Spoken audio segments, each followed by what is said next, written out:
സംഘിക ഷാജിക ഇത്രയും വലിയൊരു സെക്യുലർ ആണെന്ന് ഞാൻ അറിഞ്ഞില്ല. ഞങ്ങൾക്ക് മതമാണ് മതമാണ് മതമാണ് പ്രശ്നം.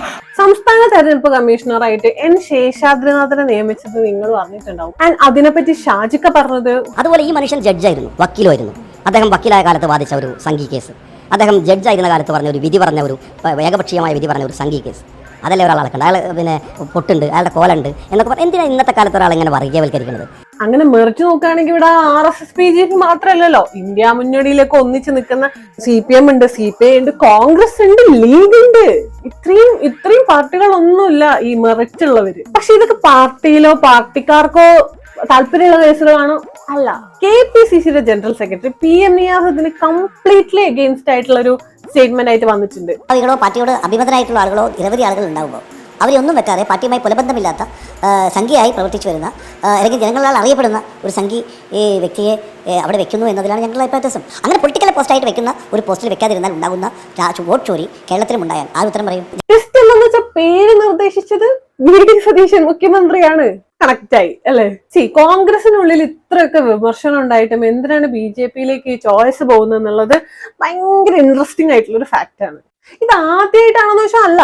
ചീഫ് ഇലക്ടറൽ ഓഫീസറിനെ ഇലക്ഷൻ കഴിഞ്ഞ ഉടനെ CMന്റെ പേഴ്സണൽ സെക്രട്ടറി ആയിട്ട് നിയമിച്ചത് രത്തൻ കേൽക്കർ. ദേവസ്വം സ്പെഷ്യൽ പ്ലീഡർ ആയിട്ട് B പ്രദീപിനെ നിയമിച്ചത് അത്. പിന്നെ ഹയർ എഡ്യൂക്കേഷൻ പ്രിൻസിപ്പൽ സെക്രട്ടറി ആയിട്ട് നിയമിച്ചത് ആരെ? നരേന്ദ്രമോദി ഫാൻ ബോയ് എന്നൊക്കെ പറയുന്ന അശോക് കുമാറിനെ. കണ്ണൂർ സർവകലാശാലയിലെ MMTCC ഡയറക്ടറായിട്ട് RSS അനുകൂലിയായിട്ടുള്ള ഡോക്ടർ A പ്രവീണിനെ നിയമിക്കുന്നു. കേരള കാർഷിക സർവകലാശാലയിൽ VC ആയിട്ട് BJP അനുഭാവിയെ നിയമിക്കുന്നു. കേരളത്തിന്റെ സർവകലാശാലകൾ എടുത്ത് നോക്കിക്കഴിഞ്ഞാൽ മിക്കവാറും സീറ്റുകളൊക്കെ RSS BJPക്കാര് കൈയടക്കി കഴിഞ്ഞു. ഇത്രയും മേജർ സീറ്റുകളിലൊക്കെ RSS അനുഭാവികളെ എന്തിനു നിയമിക്കുന്നു എന്നുള്ളതാണ്. ഇത് കാവ്യവൽക്കരണം അല്ലെങ്കിൽ, ഇതൊരു സംഘവൽക്കരണം അല്ലെങ്കിൽ പിന്നെ ഇതെന്താ?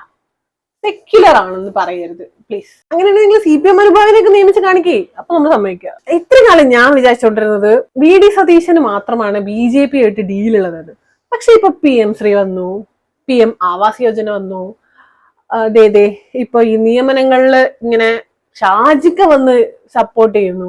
ലീഗിനും ഇതിൽ സംതിങ് ഫിഷി. കമന്റ് ബോക്സിൽ വന്ന് ഈ ലിംഗികളെ ലീഗ് സംഘികളെ ഡിഫെൻഡ് ചെയ്യുന്നവരോടാണ് നിങ്ങൾ ആക്ച്വലി ഡിഫെൻഡ് ചെയ്യുന്നത് നിങ്ങൾക്ക് വേണ്ടി സംസാരിക്കുന്ന ആളുകൾ തന്നെയാണോ എന്ന് നിങ്ങൾ ഒന്നും കൂടെ ഒന്ന് ആലോചിച്ചു. CPM ഒതുക്കാനാണെന്ന് മനസ്സിലാവുന്നുണ്ട്. പക്ഷെ അതിന്റെ കൂട്ടത്തിൽ കോൺഗ്രസും ലീഗും എന്തിനാണ് ഈ ഒതുങ്ങി കൊടുക്കുന്നതെന്ന് മനസ്സിലാവുന്നില്ല.